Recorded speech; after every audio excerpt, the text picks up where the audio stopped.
Episode 5 की शुरुआत में अर्जुन ने उस खूनी का स्केच बनवा लिया होता है जिसने उस रिपोर्टर को मारा था और वो बाकी के कांस्टेबल से वो स्केच दिखाकर कहता है कि इस क्रिमिनल को सारे रिकॉर्ड्स में चेक करो। पर तभी एक कांस्टेबल कहता है कि इसमें तो सिर्फ बहुत टाइम लग जाएगा, आप ऐसा करिए टेक्निकल टीम से मदद ले लीजिए, लेकिन उसमें आपको देविका मैम की परमिशन लगेगी। अब ये सुनकर अर्जुन के दिमाग में एक आइडिया आता है और वो उस स्केच को सीधा टेक्निकल टीम के एक आदमी अनमोल के पास लेकर जाता है और वहाँ वो इमोशनल ड्रामा करने लगता है कि इस आदमी ने मेरे साथ गए राहुल को मारा था। अब मैंने इसका स्केच तो बनवा लिया है, पर हर जगह से परमिशन लेकर ही हम इसके बारे में कुछ पता लगा पाएंगे, जिसमें बहुत टाइम चला जाएगा।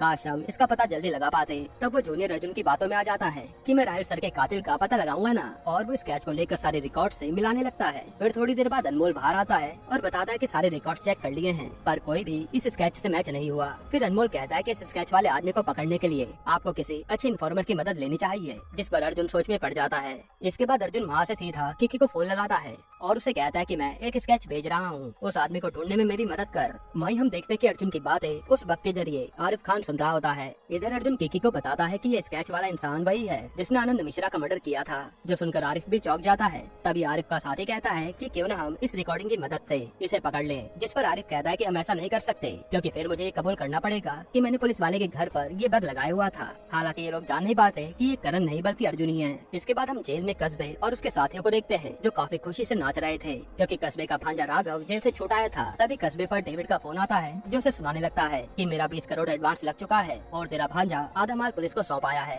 मुझे किसी भी हाल में पूरा माल 5 दिनों के अंदर चाहिए, वरना वो चीनी लोग मुझे मार देंगे। जिस पर कस्बे भी कहता है कि मैं सब संभाल लूंगा। इधर आरिफ की टीम किकी का कॉल ट्रेस करके किकी के होटल में पहुंच जाती है, जहां वो अभी तक छुपी बैठी थी। तब किकी होटल से बाहर आती है और आरिफ अपने साथियों के साथ उसका पीछा करने लगता है कि आखिर ये जागा रही है। तभी किकी की नजर आरिफ पर पड़ती है और वो किसी तरह से उसे चकमा देकर वहाँ से भागने लगती है। इसी दौरान वो अर्जुन को कॉल लगाती है कि मेरे पीछे वो सीआईडी वाले पड़ चुके हैं और उसे मेरा एड्रेस कहाँ से मिला। तब अर्जुन टेंशन में आ जाता है कि आरिफ पीछा क्यों नहीं छोड़ रहा। फिर अर्जुन कहता है कि पहले तू अपना फोन फेंक दे और यहाँ से बच के निकल जा, उसके बाद हम बात करते हैं। केकी भी ऐसा ही करती है और वो वहाँ से बचकर निकल जाती है और आरिफ अपने साथियों को डांटने लगता है कि एक लड़की हमारे हाथ से बचकर निकल गई और हम देखते रह गए। अब हम अर्जुन को देखते हैं जो डिनर कर रहा था। तब देविका उससे पूछती है कि तुमने ये घड़ी सीधी कब से पहननी शुरू कर दी, और अर्जुन फंस न जाए इसलिए वो बहाना बनाने लगता है कि अब मैं सारी चीजें सीधी करता हूँ। तब देविका को भी कुछ अजीब लगता है, पर वो उसकी बातों में आ ही जाती है। तभी देविका पर कांस्टेबल का फोन आता है कि कल कस्बे का लॉयर उसका वो ट्रक ले जाने आएगा, जिस पर देविका कहते हैं कि मुझे कुछ समझ नहीं आ रहा कि उस ट्रक में जो पुल टेबल है वो कस्बे के लिए इतना जरूरी क्यों है।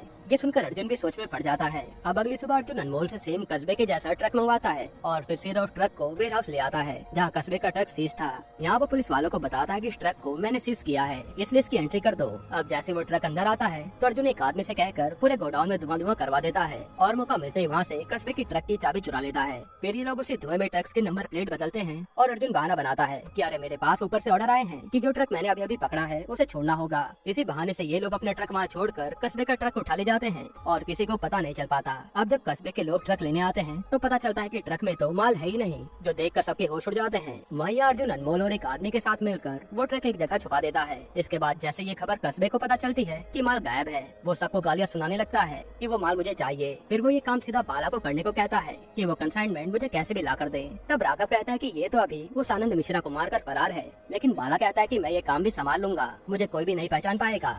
ये देखकर राघव को बहुत गुस्सा आता है कि मेरा मामा इस बाला की साइड ले रहा है और वो गुस्से में चले जाता है। इधर सीआईबी ऑफिस में आरिफ खान अपने साथियों को डांट रहा होता है क्योंकि वो लोग अभी तक कोई लीड नहीं ले पाए। तभी उसका एक साथी आकर बताता है कि करण अर्जुन से बात कर रहा है और वो अर्जुन से कहता है कि मुझे इस मंदिर के पास आकर मिल। जो सुनकर आरिफ भी वहाँ जाने का प्लान करता है ताकि वो दोनों को रंगे हाथों पकड़ सके।